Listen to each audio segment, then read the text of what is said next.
우리가 어저께 있었던 일을 함께 살펴보았죠. 어저께 우리 월요일날 잎사귀는 무성한데 열매는 없었던 무화과 나무를 저주하시고 꼭 그 모양으로 있는 성전이에요. 꼭 그 모양으로 있는 종교 지도자들입니다. 예수님께서 도발하시는 그런 상황이 있었죠. 사실은 종교 지도자들, 성전 권력자들은 예수님한테 한 방 먹은 거예요. 그리고 언제 그 다음날 화요일이 되었는데 예수님께서 또 비슷한 그 흐름에서 예수님의 가르침이 이렇게 이어지고 여기에 대해서 이제 그 당시에 권력자들이었던 헤롯 당과 사두개파 사람들과 바리새파 사람들의 반격이 있는 날이 이제 오늘이라고 이렇게 생각을 하시면 됩니다. 그리고 그 반격을 했지만 예수님한테 철저하게 이렇게 박살이 나게 되고, 그렇게 되면 어떻게 돼요? 논쟁에서 지면 언제나 이를 갈게 돼 있습니다. 그래서 이 권력자들은 예수님을 죽여 없앨 생각을 하는 쪽으로 가게 되고요. 그리고 또 예수님께서는 예수님대로 제자들에게 마지막 이렇게 종말의 때, 마지막 때를 말씀하시면서 마지막 때를 어떻게 살아야 될지 이렇게 제자들에게 말씀해 주시는 그런 일이 일어난 날이 오늘이다. 오늘이 예수님께서 굉장히 많은 메시지를 전하셨는데 평온한 날이 아니고 엄청난 긴장과 갈등 가운데에서 사실은 있었던 날이 오늘 화요일이다, 이렇게 생각을 하시면 좋을 것 같습니다. 고난주간 화요일. 그런데 이제 말씀드렸던 것처럼요, 이 헤롯 당과 사두개파와 바리새파가 예수님께 이렇게 도전을 하는, 사실은 많은 예수님께 열광하는 군중들 앞에 망신을 주고 깎아내리기 위한 그런 도전이죠. 그런데 첫 번째 질문이 뭐냐면, 가이사에게 세금을 바쳐야 되겠습니까? 바치지 말아야 되겠습니까? 이렇게 질문을 했는데, 여러분, 이 질문이 보통 위험한 질문이 아니에요. 지금 만약에 제가 이 시대의 질문으로 하면 어떤 질문일까? 이렇게 어저께도 제가 이렇게 친구 목사님, 사모님을 만났는데, 그 우리의 이제 친구 목사님들 이렇게 만나게 되는데, 한 분은 윤석열 대통령이 탄핵된 것에 대해서 너무 가슴이 아프다, 계속해서 가슴이 아픈, 참 본인과 이렇게 중첩이 되는 것 같은 그런 느낌이 들었어요. 그런데 마지막 옆에 계신 한 분은 여기에 대해서 뭐라고 말씀을 못 하시는 거예요. 제가 보니까 말씀을 못 하시는, 왜냐하면 당연하다고 생각하시는 입장이니까 거기에 대해서 뭐라고 말씀을 하지 못하는 그런 상황이에요. 앞에 세워놓고 지금 우리 이 상황 속에서 윤석열 대통령이 탄핵을 당한 것에 대해서 어떻게 생각하십니까? 여러분들이 저한테 물어본다고 생각해 보세요. 이게 가슴 아픈 일입니까? 아니면 당연한 일입니까? 이렇게 물어본다면 여러분이 종교 지도자의 입장에서는 이게 굉장히 어려운 이야기가 되는 거예요. 그죠? 그런데 이 예수님께는 그 정도 질문이 아니에요. 뭐냐면 여러분, 이 헤롯 당이라는 사람들이 어떤 사람들이에요? 헤롯 당이라는 사람들은 이 땅밖에 없는 사람들입니다. 수단과 방법을 가리지 않고 권력을 잡고 돈만 생기면 되는 사람.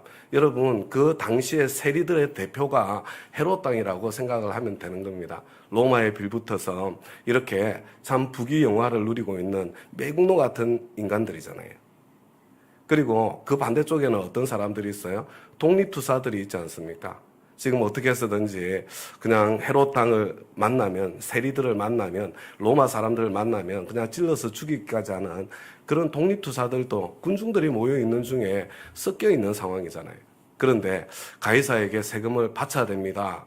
이러면 어떻게 될까요? 그러면 열광하겠죠, 헤롯 당은. 그렇지만 반대로 독립투사들에게는 칼끝에 쓰는 거잖아요. 저만큼 영향력이 있는 사람이 저렇게 이야기를 하다니 말이 돼? 이런 상황에 처하게 되는 거 아닙니까? 거꾸로 바치면 안 되죠, 이렇게 이야기를 하면 어떻게 되나요? 이거는 로마 권력의 입장에서 보면, 거기에 참 빌붙어 있는 헤롯 당의 입장에서 보면, 이렇게 영향력이 큰 사람이 저런 생각을 하고 저렇게 영향력을 끼치면 위험하다, 반드시 죽여야 되겠다, 그렇게 결심하지 않을 수 없는, 결정하지 않을 수 없는 그런 양쪽의 칼날 앞에 세워놓은 그런 질문입니다. 그런 질문. 그런데 예수님께서 여기에 대해서 뭐라고 대답하세요? 하나님 것은 하나님께, 가이사의 것은 가이사에게. 여러분, 어떤 생각이 드십니까? 대답 잘한 것 같아요? 잘못한 것 같아요? 잘한 것 같습니까? 잘못한 것 같습니까? 제가 이렇게 대답을 한다. 저도 굉장히 위험한 지금 시간을 보내고, 제가 이렇게 대답을 한다고 생각해 보세요. 아니야, 안 하는 게 좋을까? 참, 한 나라의 대통령이 탄핵을 당하는 사태는 너무나 가슴 아프고 힘든 상황이지만, 그러나, 지금 이 상황 속에서 경험이라는 이렇게 정말, 이런, 참, 헌법을 뛰어넘는 그런 결정을 한 것은 탄핵을 받아 마땅한 사유입니다. 제가 예를 들어서 그렇게 대답을 한다고 생각해 보세요. 여러분, 시원하세요? 사실은 이 대답이 있잖아요. 논리적으로는 다 맞는 대답. 이 사람들이 공격하려는 공격 포인트는 지나가는 대답이 될 수 있겠지만, 괜찮을 때는, 좋을 때는 아무 상관이 없습니다. 조금 이렇게 상황이 좀 달라지면요, 양쪽의 공격을 다 받는 상황이 되는 거예요. 특별히 지도자는 사실은 중도에 선다는 것이 언제나 양쪽의 공격을 다 받지 않을 수 없는 그런 자리에 서게 되는 거고요. 그리고 예수님께서는 그래서 십자가에 못 박혀 돌아가시는 거예요. 한편으로는 이 대답 때문에 예수님께 열광했던 그 많은 군중들이 결국은 나중에 뭐라 그래요? 예수를 십자가에 못 박으소서 외치는 군중들로 바뀌게 되는 거잖아요. 지금 이 질문이 그냥 보통 질문이 아니었다는 것만 좀 이해를 하면 좋겠습니다. 이것은 두려움을 가지고 공격을 하는 거예요. 두려움으로. 여러분, 사탄 마귀가 저와 여러분을 지배할 때 여러분 다른 것으로 저와 여러분을 통제하지 않습니다. 사탄 마귀는 저와 여러분의 내면에 있는 두려움을 극단적으로 몰고 가서 극단적인 두려움으로 만들어서 저와 여러분을 지배하고 통제하는 거거든요. 이런 극단적인 입장에 선 사람들은 언제나 극단적인 두려움을 가지고 있다고 이렇게 생각을 하면 거의 틀리지 않을 가능성이 많습니다. 사두개파가 그 다음에 붙죠, 그죠? 사두개파의 질문이 뭡니까? 누구의 아내가 되겠습니까? 이 질문의 진짜 뜻이 뭐예요? 야, 부활은 없어. 여러분, 부활이 없다는, 있잖아요. 부활이 없는데, 그렇게 그래. 좋은 정신이 있다 치자. 좋은 뜻이 있다 치자. 이 땅의 삶이 전부인데, 거기에 네 목숨까지, 네 인생까지 다 그 가치가 있어? 여러분, 이 허무함을 가지고, 여러분, 이 땅이 전부라는 사두개파 사람들은 그런 사람들이었거든요. 종교라는 이름은 가지고 있었지만 이 사람들에게는 부활이 없었고 부활이 없는 사람에게는 이 땅이 전부예요. 이 땅이. 그런데 헤롯 땅보다는 훨씬 더 고상한 사람들이죠. 왜냐하면 종교라는 있잖아요. 이 허울을 덮고 있기 때문에 여러분 이 세상의 종교인들이 얼마나 훌륭합니까? 이 세상의 모든 종교가 여러분 그 종교에 뛰어난 종교인들은요 훌륭하신 분들이에요. 사실은 부활이 없는 사람들인데도 꽤 괜찮은 종교인들이 많지 않습니까? 여러분 부활이 없는데 괜찮은 사람들이 궁극적으로 가는 길은 인본주의의 길입니다. 인본주의는요 진리에 대한 관심이 있는 게 아니에요. 최대 다수의 최대 행복, 이게 제일 중요한 거죠.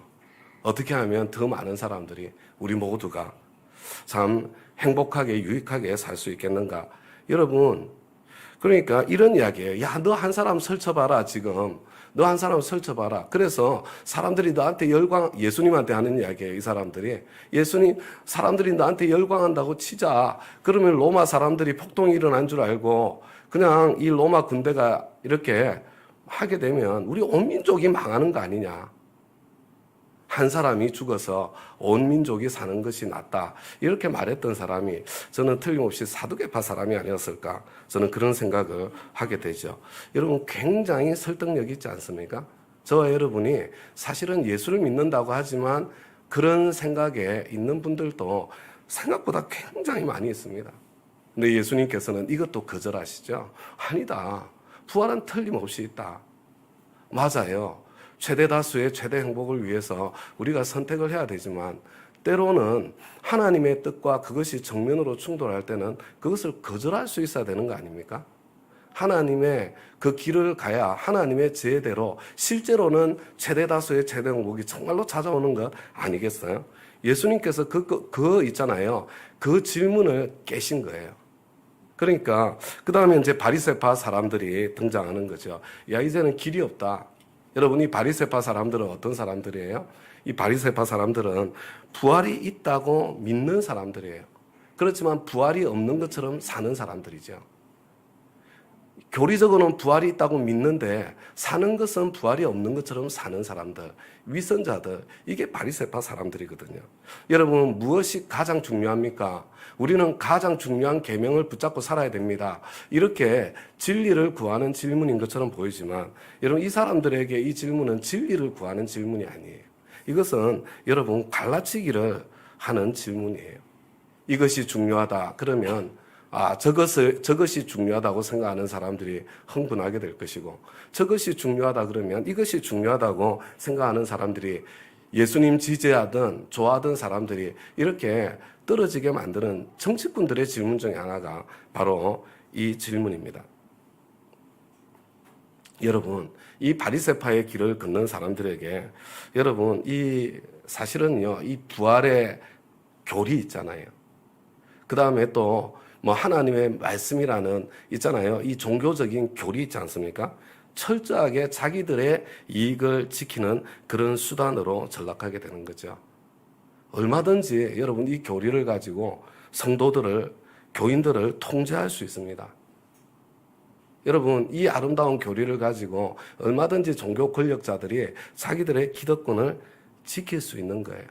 여러분, 종교적인 그 파워를 가지고 자기들의 기득권을 극단적으로 확대해가는 사람들을 저 지금도 보고 있지 않습니까? 그런데도 휘둘리고 있는 안타까운 모습을 보죠. 사이비 이단들이 다 그렇고요. 그리고 사이비 이단 아니어도 여러분 이 정통 교단 안에도 그와 같은 사이비 이단들이 정말로 많이 있는 거죠. 다음 가죠, 여러분. 제가 사실은 이렇게 우리나라를 위해서 기도합시다. 이거 하고 난 뒤 꼭 해야 되는 건데 해놓고는 굉장히 한편으로는 어떤 때는 가끔 후회가 밀려와요. 이게 내가 감당할 수 없는 내 실력 밖의 것을 지금 끄집어내 놓은 것이 아닌가. 이게 너무나 중요한 일인데 그런 생각을 한편으로 하면서도 제가 이제 내가 한 가지를 오해했구나 하는 생각을 하게 되었습니다. 사실은 우리 다운교회 식구들은 대부분 극단적인 입장에 서 계신 분들은 거의 없거든요. 그런데 제가 그러면 극단적인 입장에 계신 분들이 아니라 중간에서 계신 분들에게 설교를 해야 되는데 한편으로는 극단적인 입장에 서 계신 분들에게 설교를 한 것이 아닌가. 그래서 좀 그게 한편으로 조금 좀 뭐라 그럴까, 내가 조금 포인트를 잘못 잡았구나 이런 생각을 한편으로 하게 되었습니다. 여러분, 근데 여러분 이 극단적인 입장 있잖아요. 원래 신앙에는 극단이 있을 수가 없어요. 신앙에는 극단이 있을 수가 없는 겁니다. 원래 이 극단이라는 것은 원래 마귀적인 것입니다. 그게 야고보서 3장이 이야기하고 있는 거예요. 이런 극단적인 입장에 서 있는 분들은 그 안에 언제나 극단적인 두려움이 작동을 하고 있습니다. 제가 그래서 이제 궁금해진 거예요. 도대체 이 극단적인 그 두려움의 그 실체가 뭘까? 이게 궁금한데 잘 안 잡히는 거예요. 그래서 제가 인공지능에게 물어봤습니다. 요새 저는 챗 GPT만 괜찮은 줄 알았는데 제미나이도 엄청나게 괜찮아요. 이게 보니까 요즘 기능이 좋아져가지고 심층 연구하는 기능이 있더라고요. 심층 분석. 그래가지고 제가 질문을 던졌어요. 우리나라의 극우적인 입장에 있는 분들이 무엇을 두려워하고 있습니까? 이렇게 질문을 던지니까요. 얘가 한참 자료를 연구를 하더니 답을 딱 이렇게 내주더라고요. 그래서 궁금하잖아요. 그러면 극좌적인 입장에 있는 분들은 도대체 무엇을 두려워합니까? 한참 연구를 하더라고요. 극단적인 이렇게 그 극우적인 입장에 있는 크리스찬들이 두려워하는 것은 무엇입니까? 반대로 극좌적인 입장에서 있는 크리스찬들이 두려워하는 것은 무엇입니까? 여러분, 이거 제가 물어봤는데 너무 재밌었어요. 사실은 이게 그 두려움의 실체일 수 있겠다는 그런 생각들을 한편으로 하게 됐고요. 여러분들도 한번 궁금하시면 도대체 두려움이 어떤 두려움들을 가지고 있는가 한번 찾아보시면 좋을 것 같아요. 여러분, 예를 들면 이런 겁니다. 우리나라가 공산화되면 어떻게 되나? 우리나라가 중국의 통제 아래 들어가서 신앙의 자유를 빼앗기게 되면 어떻게 하나? 선거 부정이 사실이어서 내 소중한 주권이 왜곡되게 되면 어떻게 하나? 만약에 이런 상황 속에 미군이 철수하면 미군이 철수한 나라마다 다 이렇게 결국은 무너지던데 우리나라도 그렇게 무너지면 어떻게 하나? 이게 그죠? 이해가 되시죠? 이런 두려움이요. 우리나라가 과거와 같은 군부나 검찰이나 권력기관의 참 독재의 통제 사회로 가면 어떻게 하나? 재벌과 같은 기득권 세력만 보호되고 힘없는 사람들은 이용만 당하는 지금은 이 거대 있잖아요. 자본가, 재벌의 권력이 어마어마하게 대단하지 않습니까? 실제로 국가의 파워를 넘어서는 그런 시대니까요. 계속 이 방향으로 가다가는 참 이 개개인의 인권이라는 거 완전히 그 이익이라는 거 철저하게 사라지는 거 아니야. 이런 두려움이요. 기업하기가 힘들어서 국가적으로 가난한 나라가 되면 어떻게 하나. 성적인 분란을 넘어서 동성애가 판을 치고 자식 키우기가 무섭고 하나님의 심판의 자리까지 가게 되면 어떻게 하나. 이슬람이 창궐해서 오히려 기독교가 박해를 당하는 세상이 되면 어떻게 하나. 여러분 이런 있잖아요. 이슈들 있잖아요. 그 두려움들이 그 안에서 작동하고 있는 것을 보게 돼요. 그런데 다음 가죠 여러분. 이 극단적인 두려움이 있는 경우는요. 절대로 그냥 극단적인 두려움이 찾아오지 않습니다. 나는 객관적으로 생각해. 이렇게 스스로는 객관적이라고 생각할 수 있는데요. 여러분 이게 이 과학적으로 객관은 없는 거예요. 여러분 이게 지금까지 많은 학자들이 연구하고 그래서 이 세상에 객관은 없다는 게 그게 확실한 겁니다. 절대 객관이 없어요. 사람은 절대로 100% 객관적인 존재가 될 수 없다는 것을 저와 여러분이 받아들여야 되는 거예요. 내가 서 있는 자리 무엇보다도 내 상처가 내 아픔이 내 사연이 있잖아요. 지금 모든 나의 해석에는 다 작동하고 있는데 그래서 제가 설교를 하면서도 제가 100% 맞다고 제가 이야기를 안 하잖아요. 제가 언제나 제 생각은 이렇습니다. 제가 해석하는 한 그런 거고 제가 틀릴 가능성을 열어놓는 것이 여러분 그게 어쩔 수가 없는 거예요. 사람들은 객관이 불가능하기 때문에 그런 겁니다. 그래서 여러분 이게 그냥 내가 지금 이 방향으로 계속해서 생각이 흐르는 것이 아니고 여러분 그것과 관련되어 있는 나의 상처가 있고 나의 아픔이 있고 나의 사연이 있는데 여러분 내 아픔과 상처와 사연이 깊으면 깊을수록 있잖아요. 여러분 극단으로 생각도 극단으로 가고요. 열정도 더 넘칠 가능성이 많습니다. 열정도 그냥 나오는 게 아니에요. 여러분 상처에서 나오는 경우가 많은 겁니다. 그런데 문제는 뭐냐면요. 사탄 마귀가 저와 여러분을 지배하는 가장 중요한 통로가 두려움이거든요.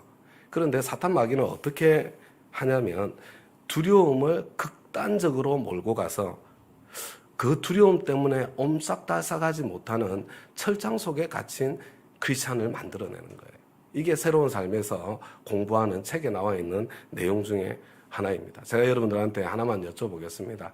여러분 최근에 이제 우리 파키스탄에 단기 선교를 이렇게 내년에 금년이죠. 가려고 이렇게 하는데 이게 전승만 장로님이 그러시더라고요. 거기 위험한 일도 있고 그러는데 목사님도 가고 장로님들도 가고 그러다가 무슨 일이 생기면 어떻게 하죠? 목사님 꼭 가셔야 되겠습니까? 이런 뉘앙스로 이야기를 하시더라고요. 어떤 느낌이 드세요? 여러분 파키스탄에 선교를 가면 여러분 거기서 예를 들어서 이렇게 여러 가지 다른 일 때문에 순교할 가능성이 있습니까? 없습니까? 있어요. 절대로 없지 않습니다. 그러니까 배형규 목사님 같은 아프가니스탄 갔다가 그런 일도 생기는 거잖아요.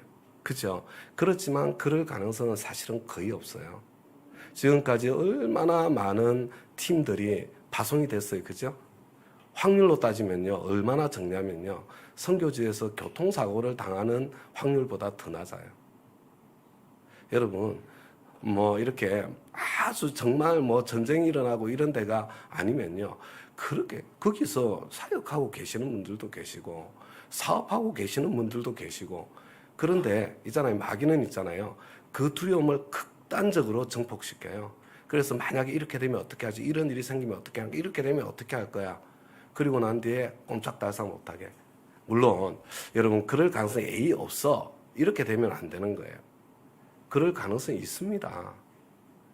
그리고 그냥 그럴 가능성이 생겼을 때 어떻게 될 것인가에 대한 이렇게 준비 있는 게 필요하겠죠.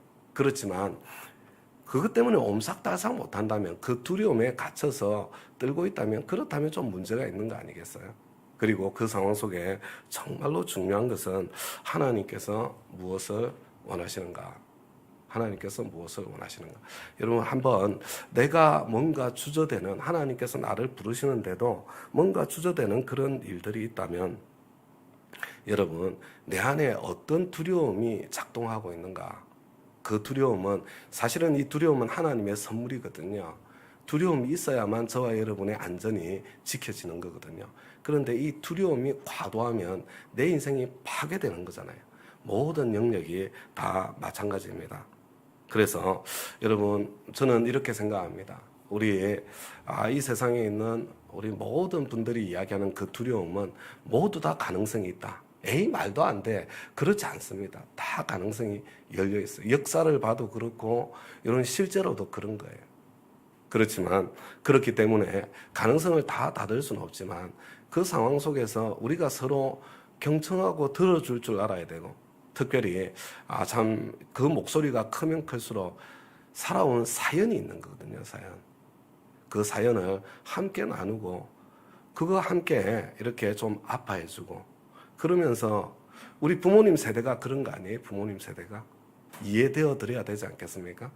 얼마나 그 가운데서도 얼마나 피땀 흘려서 이 나라가 오늘 저와 여러분이 당연한 것처럼 누리는 지금 이것을 참 일구기 위해서 얼마나 많은 참 피땀을 흘리면서 희생을 다하면서 여기까지 오셨어요. 그 사연이 존중돼야 되지 않겠습니까? 반대도 마찬가지죠. 여러분, 예수님께서는 모든 두려움을 거절하신 거예요. 헤롯 왕의 공격, 그 결과를 예수님은 알고 계셨을 것 같습니다. 거절하셨습니다. 그 다음에 땅만 쳐다보게 하는 허무주의, 거절하셨습니다. 아니다. 우리는 부활의 소망 가운데 있다. 부활의 삶, 천국의 삶을 바라보시면서 예수님께서 정말로 중요하셨던 것은 저와 여러분이 끼케야 사는 100년의 삶이 아니라 영원의 삶이 예수님께는 훨씬 더 소중했기 때문에 여러분 당연하지 않겠습니까? 예수님께서는 저와 여러분을 사랑하는 마음으로 묵묵히 십자가의 길을 가셨던 것을 보게 되는 것입니다. 다음 가족 여러분, 저와 여러분은 부활의 소망을 가지고 오늘을 열심히 살아야 됩니다. 그런데 어떻게 열심히 살아야 됩니까? 여러분, 부활의 소망 가운데 열심히 살아야 되는데, 여러분, 예수님께서 이 세 가지 도전이 끝나고 난 뒤에 종말의 마지막 때의 징조에 대해서 말씀하시면서 어떻게 살아야 될지를 이 세 가지 비유를 통해서 저와 여러분에게 말씀해 주고 있어요. 첫 번째가 열처녀 비유예요. 이게 뭡니까? 너희들 준비하고 살아야 돼. 열처녀 비유는 딱 한 가지예요. 준비하고 살아야 돼. 저와 여러분 무엇을 준비하고 살고 있습니까? 준비하고 살아야 되는데 하나님 앞에 서게 될 그날을 바라보면서 그날을 준비하고 살아야 돼. 그래서 종말을 말씀하신 거예요. 그게 제일 중요하다는 겁니다. 두 번째는 달란트 비유는 뭐예요? 근데 그분 앞에 설 날을 준비하면서 사는데 그분은 결과를 보시는 분이 아니고 그분은 충성을 보시는 분이라는 거예요. 여러분, 결과가 중요한 게 아니라 실적이 중요한 게 아니라 여러분, 가시적인 열매가 중요한 것이 아니라 저와 여러분이 얼마나 주님과 동행하며 충성하며 살았는가, 이게 중요한 거예요. 그리고 마지막으로 양과 염소의 비유는요, 근데 충성해야 되는데 뭐에 충성해야 되느냐, 이걸 말씀하시는 겁니다. 여러분, 뭐에 충성해야 돼요? 사랑하는 데 충성해야 됩니다. 마지막 때에 징조가 뭐예요? 불법이 성함으로 사랑이 식어지리라. 여러분, 불법은 아노미아예요, 아노미아. 자존심, 자아, 에고, 각자 옳은 거예요. 이게 불법이거든요. 그래서 여러 가지 온갖 현상들이 나타나는데 그 가운데 나타나는 가장 큰 현상이 사랑이 없어지는 거예요. 지금 우리를 보세요. 교회 안에서도 입장만 다르면 원수가 되잖아요. 사랑이 있습니까? 그래서 여러분, 양과 염소의 비유를 통해서 준비하면서 사는데 사랑하는 삶을 살아야 돼. 특별히 어떤 사람이요? 그죠? 가난한 사람, 갇힌 사람, 나그네, 병든 사람, 우리 주위를 둘러보세요. 사실은 이런 상황에 신경조차 쓸 여유가 없는 힘드신 분들이 너무 많죠. 나는 그게 문제가 아니야. 막 그런 분들이 너무 많지 않습니까? 여러분, 우리 다른 건 못해도요, 크고 거창한 거 못해도 사랑하는 삶은 살 수 있지 않겠어요? 그리고 이것이 뭐와 연결되어 있어요? 영혼 구원과 관련되어 있습니다. 그게 양과 염소의 비유예요. 그래서 저와 여러분은 이거 영혼 구원 교리 전하는 게 아니에요. 영혼 구원은 하나님의 사랑의 깊이와 넓이를 전하는 게 이게 복음이고요. 그리고 이 진짜 사랑 교리의 복음에는요, 사람이 변하지 않습니다. 그런데 하나님께서 내 모습 있는 그대로 나를 받아주시고 사랑하신다는 거, 네가 있는 모습 그대로 하나님을, 네가 뭐 이렇게 원수로 살고 있다고 하더라도 그런 너를 위해서 하나님께서는 독생자를 십자가에 내어주셨어. 저와 여러분이 그 사랑 안에 살고 있거든요. 이 사랑은 교리로 전해지는 게 아니에요. 나와 입장도 다르고 생각도 다르고 뭐 이렇게 삶의 처지도 다르고 내가 대갚아줄 뭐 가능성도 없고, 그럼에도 불구하고 언제 사랑으로 섬기는 그 섬김 가운데 이 복음이 전해지는 거죠. 예수님께서 다시 오실 것이 너무나도 명백하기 때문에, 우리는 부활의 소망 가운데 살고 있기 때문에 너희도 어떤 상황 속에서도 불법이 성함으로 사랑이 식어지는 세상의 풍조의 조류에 빠져서는 안 되는 거야. 그거 말씀하시는 거예요. 그리고 어떻게 해서든지 사랑하는 삶을 살라고. 그러면 저와 여러분이 사랑하는 삶을 산 만큼 영혼이 구원받는 그런 역사와 결실이 일어나게 될 것이거든요. 여러분, 오늘 설교 제목이 이거잖아요. 교회의 정치적 유혹. 제목이 너무 거창하죠, 그렇죠? 여러분, 이게 예수님께서 40일을 금식하고 난 뒤에, 그죠? 공생애를 시작하기 전에 여러분, 마귀가 찾아와서 예수님께 세 가지 유혹을 내요. 세 가지 시험을 합니다. 여러분, 첫 번째가 뭐였는지 생각나십니까? 지금 40일 금식했어요. 이 돌들로 떡덩이를 만들어라. 이게 뭐예요? 바보야. 문제는 경제야, 경제. 이게 있잖아요. 돌들로 떡덩이를 만들라는, 여러분, 바로 그 유혹이에요. 여러분, 이런 이야기 들어보셨어요? 나에게는 지금 밥 한 그릇 주는 사람이 예수요, 부처요, 그냥 뭐 마호메시요, 그 다음에 알라신이요. 이런 이야기 들어보셨어요? 여러분, 이 세상에 그런 사람들이 있어요. 밥 한 그릇, 밥 한 그릇. 여러분, 근데 굉장히 공감이 가지 않아요? 그런데 여러분, 이거 엄청난 이야기입니다. 이거 있잖아요. 무슨 이야기냐면, 맞아요. 우리 모두를 공감시키는 말이에요. 그런데 여러분, 지금 사탄 마귀는 너 왜 십자가 지려고 그러니? 경제적인 지도자가 돼. 먹고 사는 문제만 해결해주면 되는 거야. 네, 다음 가족 여러분, 한번 잘 생각해 보세요. 저와 여러분 과거보다 더 잘 살게 되지 않았습니까? 하나님을 더 사랑하게 되던가요? 하나님과 더 가까워지던가요? 하나님과 더 멀어지지 않던가요? 여러분, 이 시대의 교회의 위기, 여러분, 이 시대는 교회의 위기가 아니에요. 여러분, 이 시대는 종교의 위기입니다. 세속화의 시대예요. 여러분, 모든 종교가 다 위기에 빠져 있어요.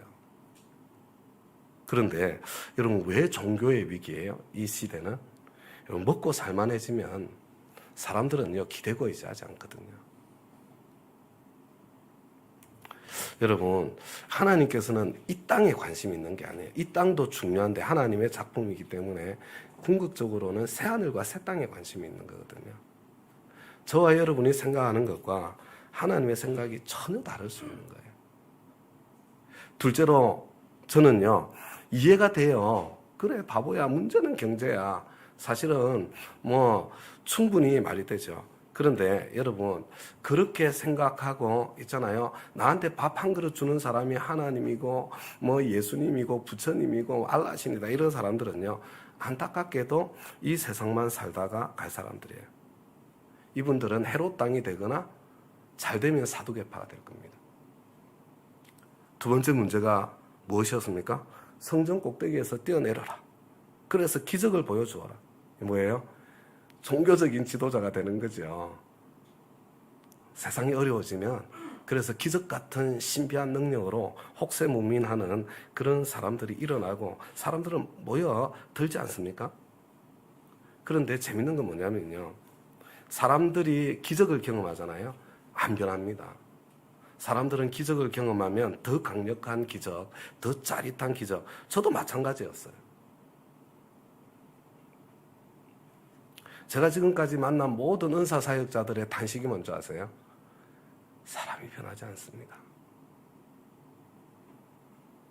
여러분, 그래서 오병이어에 예수님의 그 놀라운 기적을 본 사람들이 요한복음에 일단 나올 거예요. 다 예수님을 떠나잖아요. 썩지 않을 양식을 위해서 일해라. 이 말에 다 예수님을 떠나요. 남는 사람이 몇 사람 남는 겁니다. 세 번째, 여러분 오늘 이 세 번째거든요. 이 세 번째가 뭐냐면 정치적인 지도자가 되라는 거예요. 다른 말로 하면요. 한 번만 타협해라.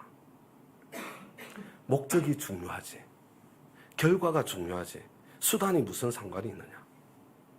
하나님의 뜻을 이루기 위해서 하나님의 방법이 아닌 다른 방법을 사용할 수도 있다는 거예요. 아니 이게 무슨 나쁜 방법이라고. 하나님의 뜻을 이루는 길인데 뭐 이거 조금 타협한다고 무슨 문제가 되겠어. 이게 있잖아요.